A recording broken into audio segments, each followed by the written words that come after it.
Rostov-on-Don, Russia, October 1982. A special task force is desperately searching for a serial killer. The investigation had begun 4 months earlier when the body of a 13-year-old girl was found in a desolate patch of forest. She had been stabbed repeatedly. Her eyes had been gouged out.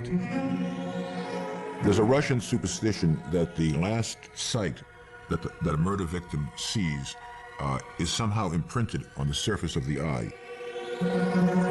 Soon, 2 more bodies with similar wounds were discovered. All 3 had been sexually assaulted. All the bodies were found in the woods near the railway tracks in the Oktябрьsky and Shakhty districts. At first, the brutal and ritualistic nature of the killings led police to suspect a satanic cult was at work, or a group harvesting organs to sell for transplant. Police also wondered if a gang of boys from a local home for the mentally handicapped might be responsible. They dubbed the investigation the Case of Fools. None of these theories panned out.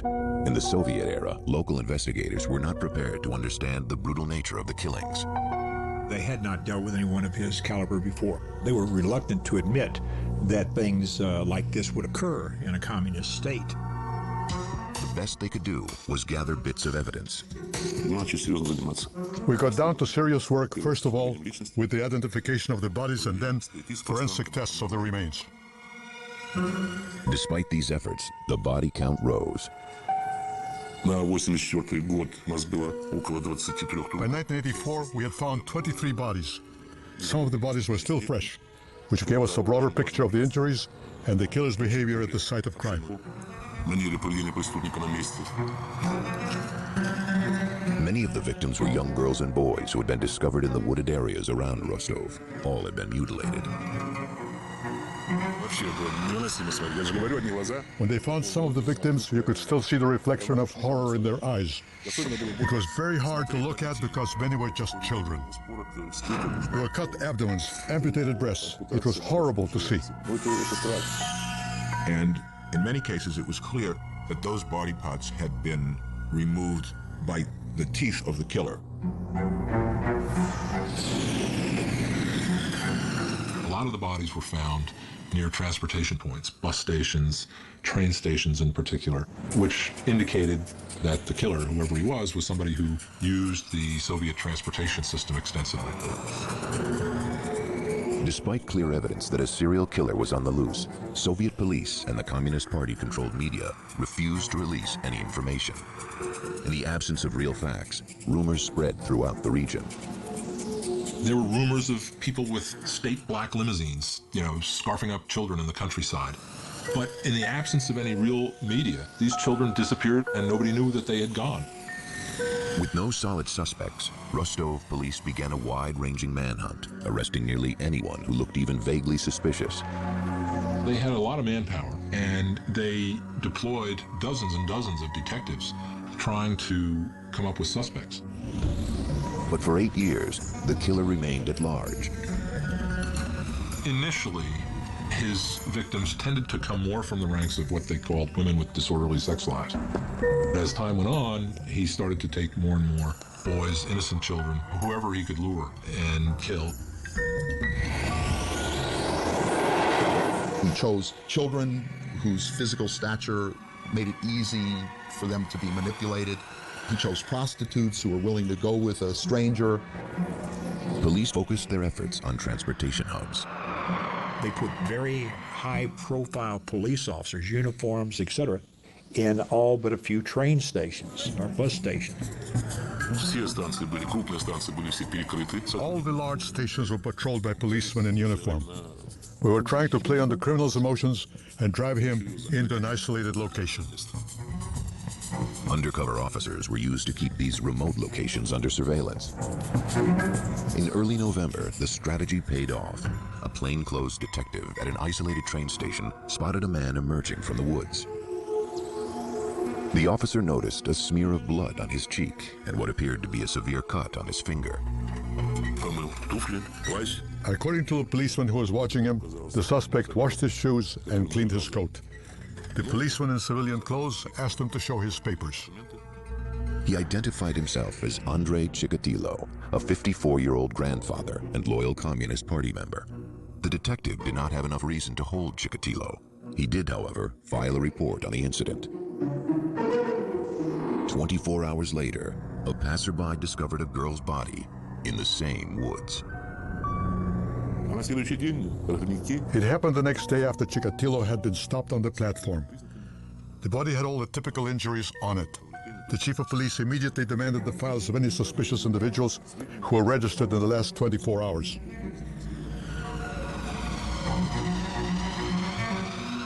On November 20th, 1990, Andrei Chikatilo was apprehended in a Rostov marketplace. Investigators captured the arrest on video.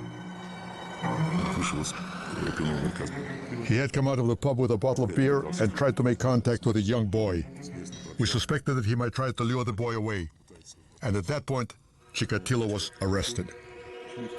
By now, Chikatilo was suspected of committing more than 30 murders, but the police had no eyewitness and few real clues. Detectives desperately needed proof of his guilt. They needed a confession. They wanted to get the confession. If you read Crime and Punishment by Dostoevsky, I think that you'll see that the confession is a very powerful symbol and very powerful element in Russian culture. Soon, Andrei Chikatilo would reveal the gruesome details of his 12-year run as a sexual predator. It was a tale that would shock a nation. In the annals of crime, Andrei Chikatilo is undoubtedly one of the most sadistic killers ever to live. And he got away with murder for more than 12 years.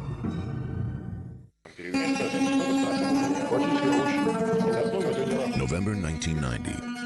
Police in Rostov-on-Don, Russia, were interrogating suspected serial killer Andrei Chikatilo.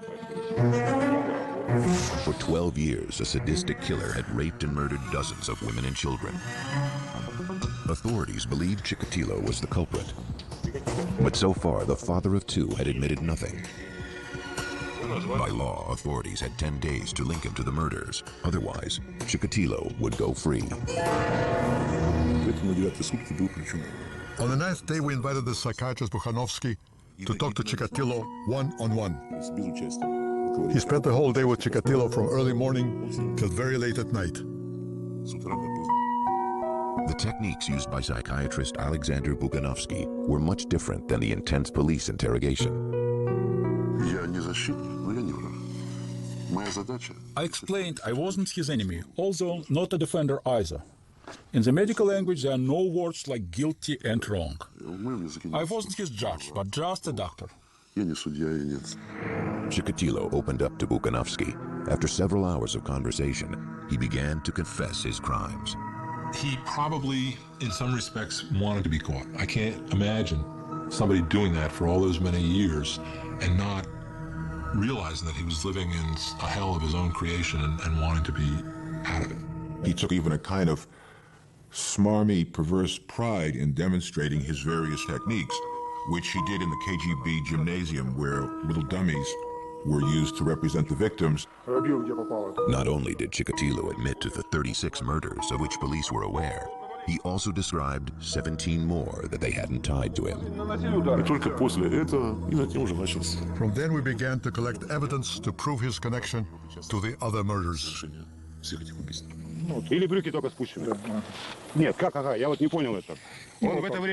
Chikatilo was more than willing to show how he disarmed people, how he tricked them, how he tied up the boys, how he inflicted the knife wounds, and how he even had sexual relations with his victims, either in the stage of near death or after death. What we do know about the serial killer is when you start to talk with them, they hold everything together. Then they begin to disintegrate, and they begin to be able to share bits, pieces, odds and ends of murders. On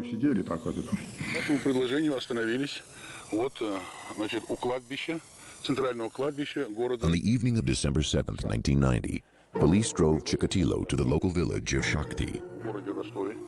Again, one of the officers had a video camera.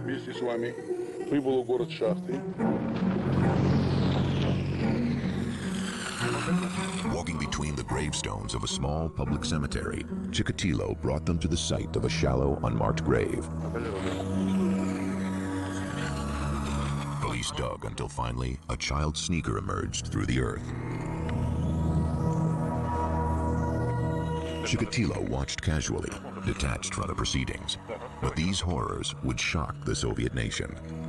What could have created this brutal killer? How could he have killed so many for so long?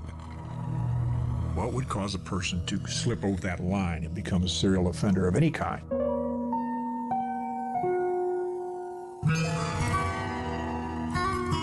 Andrei Romanovich Chikatilo had started life in a world of violence and human degradation. He was born in 1936 in the Ukrainian village of Yablachnoye. Joseph Stalin ruled the Soviet Union with an iron fist, and famines devastated the Ukrainian people.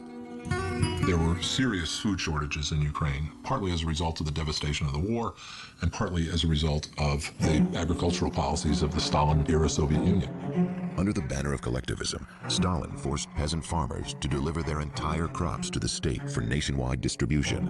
In the Ukraine itself, however, people were starving. There was outbreaks of mass cannibalism in Russia that were caused simply by hunger. Reports of cannibalism became so frequent, they developed into a kind of folklore. A typical family cannibalism story. My aunt was arrested because she had somebody over for a meal, and there were fingertips floating in the soup. As a young boy, Andrei's own mother told him such a grim tale about a horrific event that had supposedly happened just before he was born. His mother used to tell him stories that his older brother was cannibalized because of the famine that was taking place. She constantly used it as a warning: don't go out and play after it's dark. They'll grab you and eat you just like they did to your brother Stepan. Her claim that his brother had been cannibalized was impossible to confirm, but psychiatrists speculate that Chikatilo himself might have been traumatized by another crime, an assault on his mother. His sister was born in 1943 during a time when the Germans were occupying a large part of Ukraine where he lived, and his father was supposedly in the Red Army at the time. It's hard to imagine how the father could have gotten back to the family home to impregnate the mother, and they had a one-room home. So it's quite possible that he saw a German soldier rape his mother.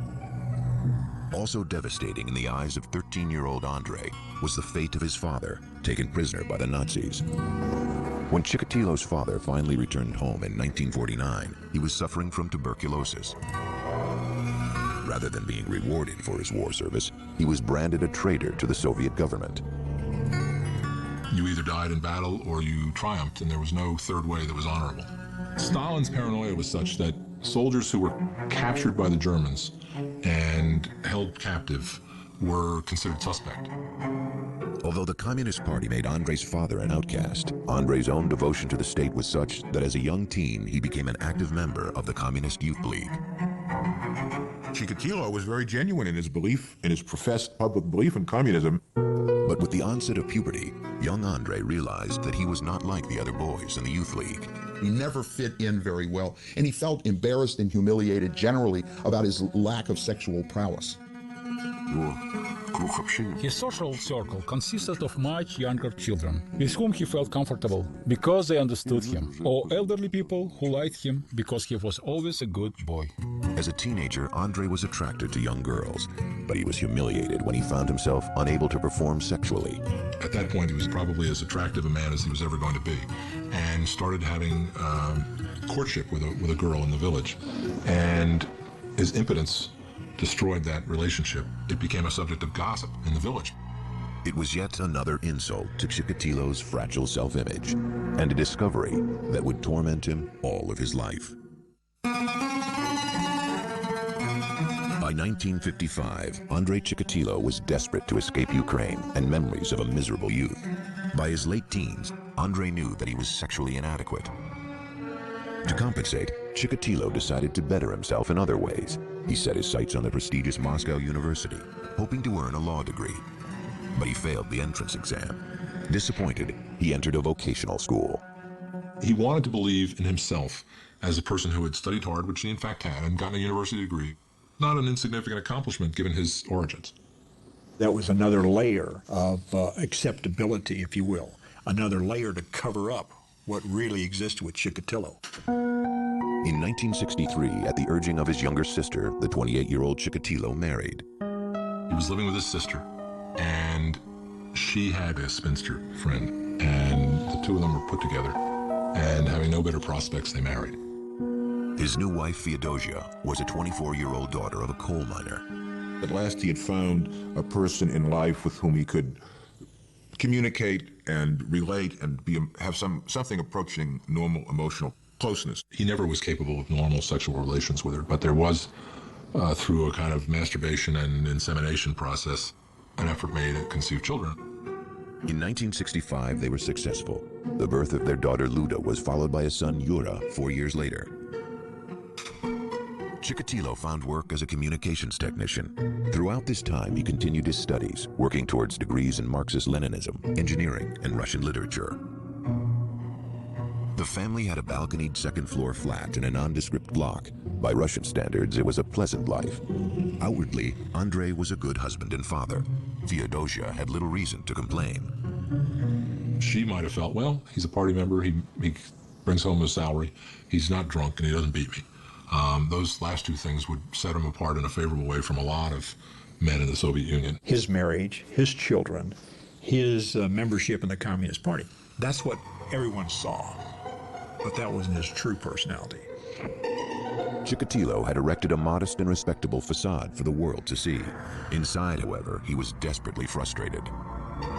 Certainly the fact that he was fundamentally impotent enraged him greatly because he felt that in some ways he was a superior person, having gotten 3 university degrees. I think he felt throughout his life that that impotence was probably the most fundamental adjective you could use to describe him.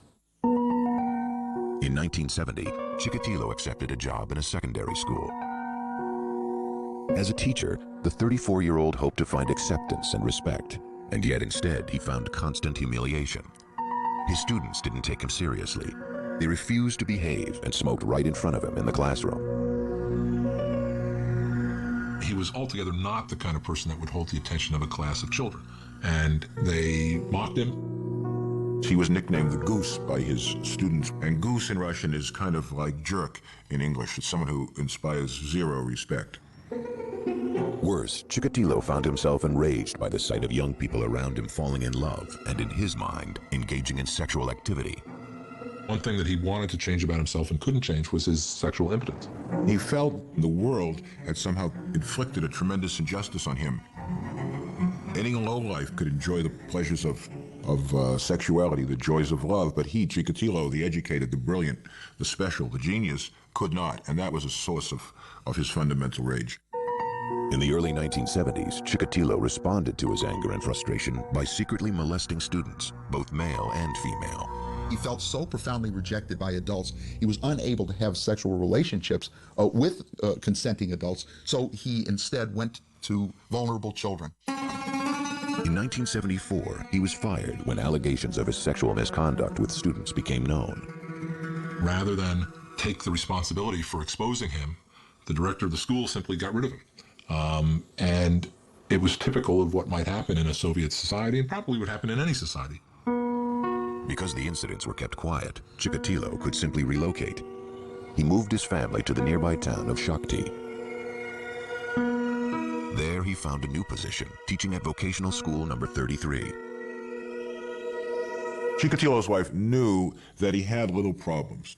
He was involved with bothering the children at school, but they had put that behind them, and she had forgiven her husband. But unknown to his wife and family, Andrei Chikatilo was constructing another life. He bought a second secret house for himself. It was a dilapidated 3-room shack on a quiet backstreet called Mezhevoy Lane. And it was the perfect setting for murder.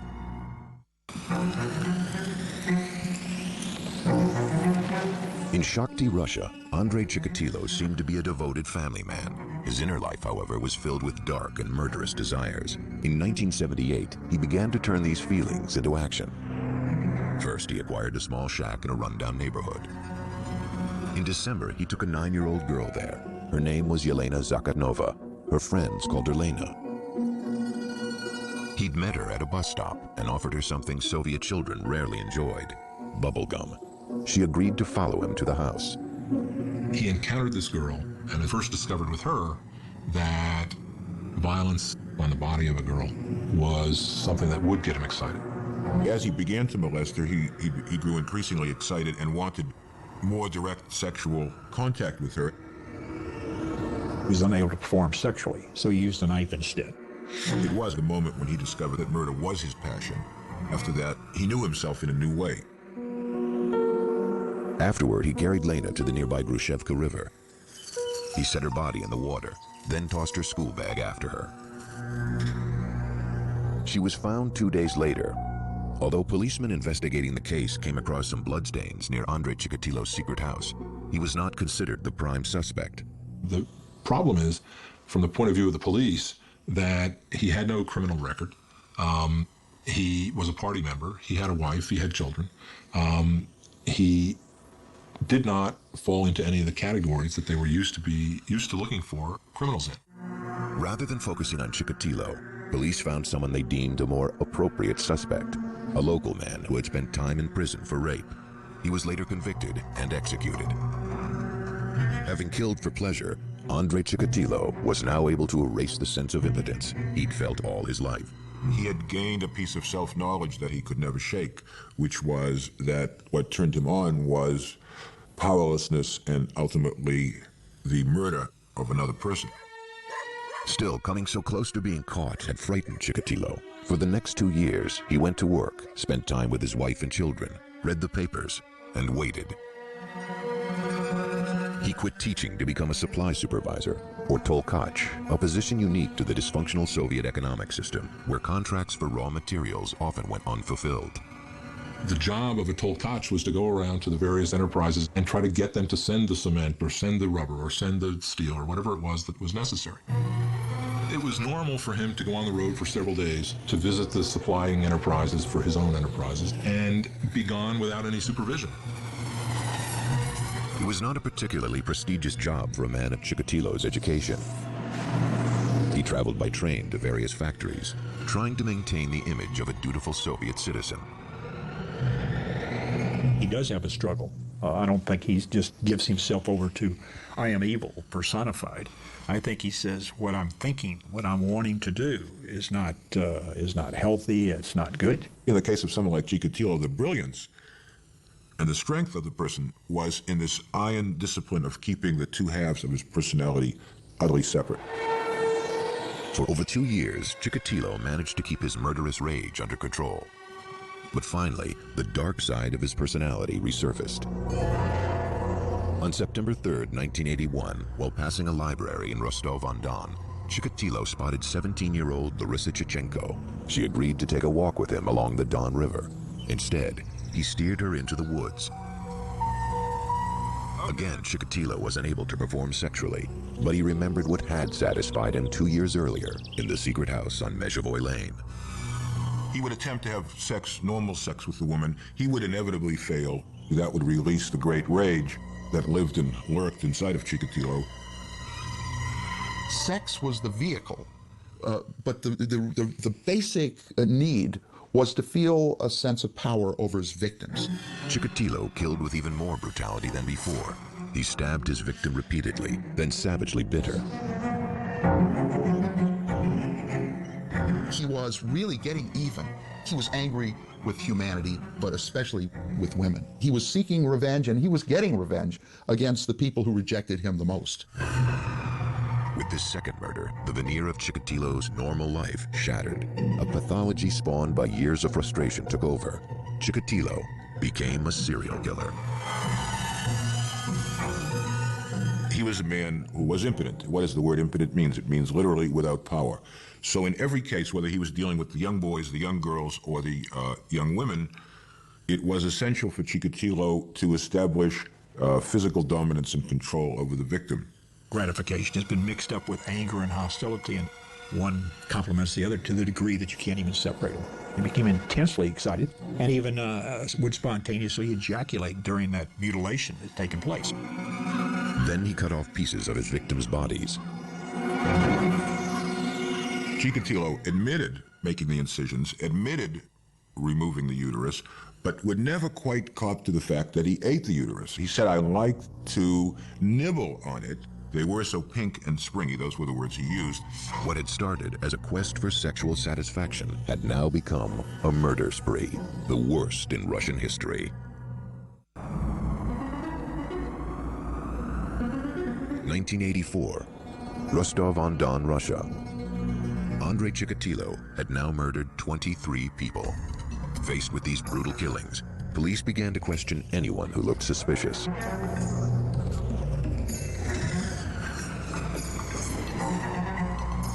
On September 13th, two Rostov detectives spotted a 6-foot-tall man wearing a black fur cap. He was trying to make conversation with a young girl. It was decided not to detain him on the spot, but follow up and see what he was going to do. The officers tailed the suspect as he approached one young woman after another. Eventually, they observed him fondling a prostitute in a deserted station. This act of public lewdness was enough for detectives to arrest the man. He identified himself as Andrei Chikatilo. He was carrying a small leather case. He had a briefcase, and in the briefcase was Vaseline, ropes, and knives.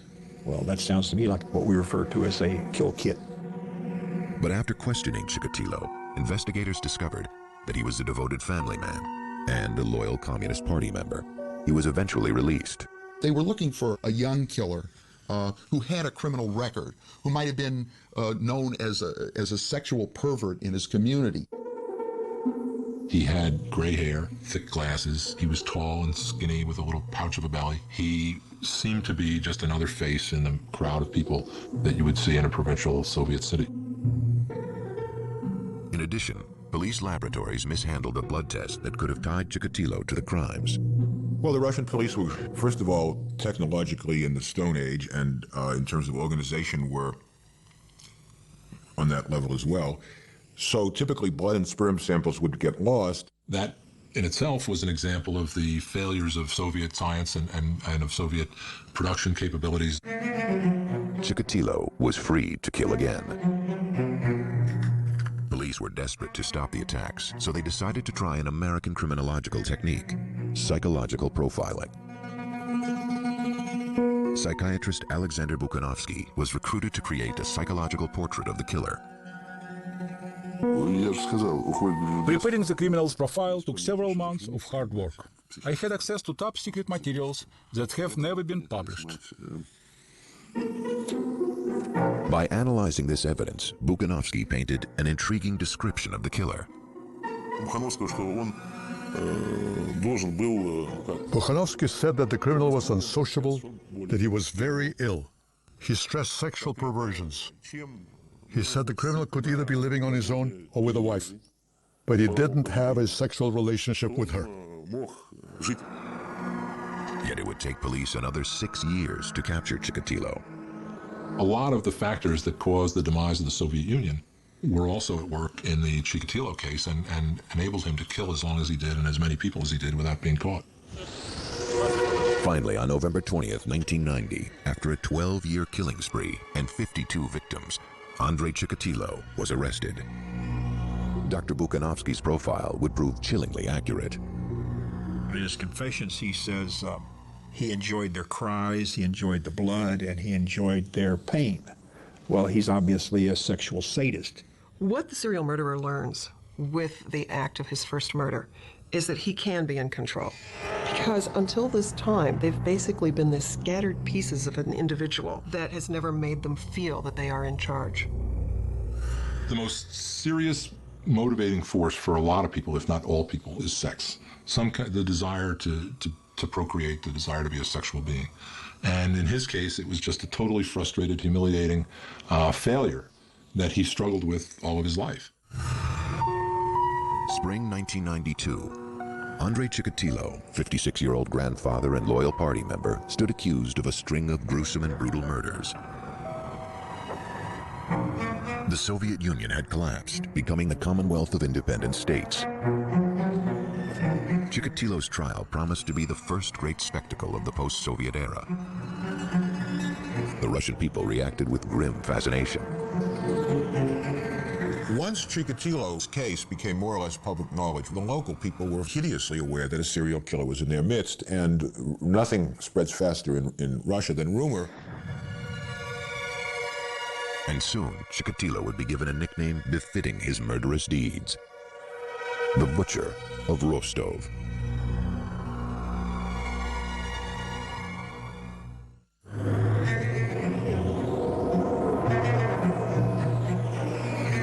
On the morning of April 14, 1992, in the Russian city of Rostov-on-Don, citizens flooded the steps of the House of Justice, anxious for a glimpse of the accused killer, Andrei Chikatilo.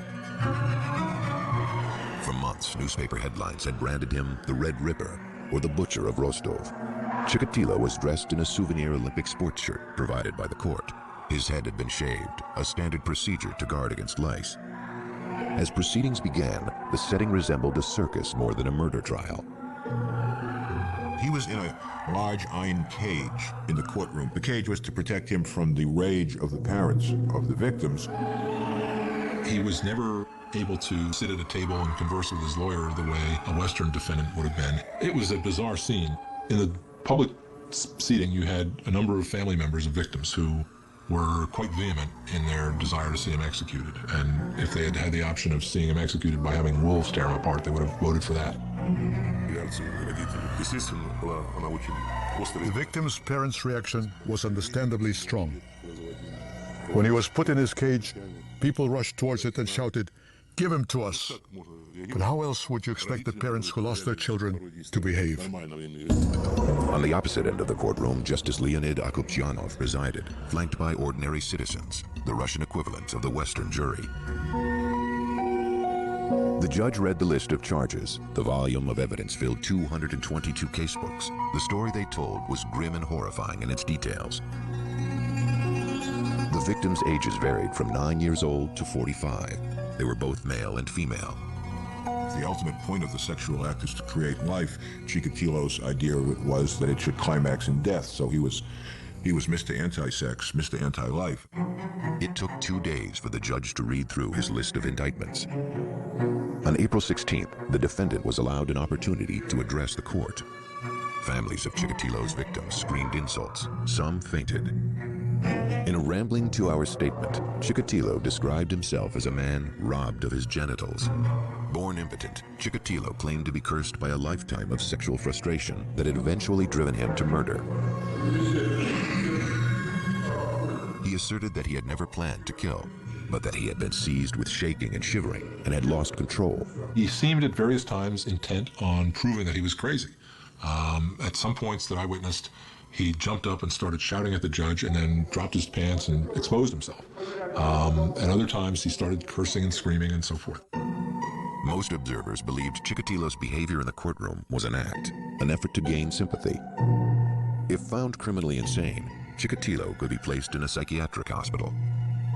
If judged sane, however, he faced execution. In Russia, that meant a single bullet to the back of the head.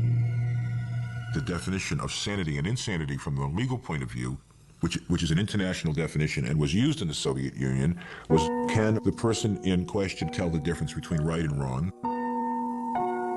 The trial would continue for 6 months.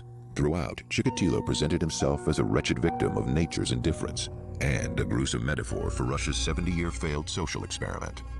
When he was defending himself, he blamed Stalin, he blamed his parents, he blamed the cannibalism of the famine, he blamed the Communist Party, and he even blamed his own blood type. Prosecutors would argue that Andrei Chikatilo was in fact the most calculating, diabolical killer of all time. His crimes were sickening, but I don't think he was sick in the psychiatric or legal sense. Certainly not insane. He was more bad than he was mad, and he was certainly very crafty, but he wasn't crazy. October 14th, 1992 would signify the day of reckoning for serial murderer Andrei Chikatilo. It had taken nearly 2 months for Judge Leonid Akopyanov to write his final verdict. Everybody knew he was going to be convicted. Everybody knew what the sentence was going to be. But there was, I guess, some value in going through the ritual.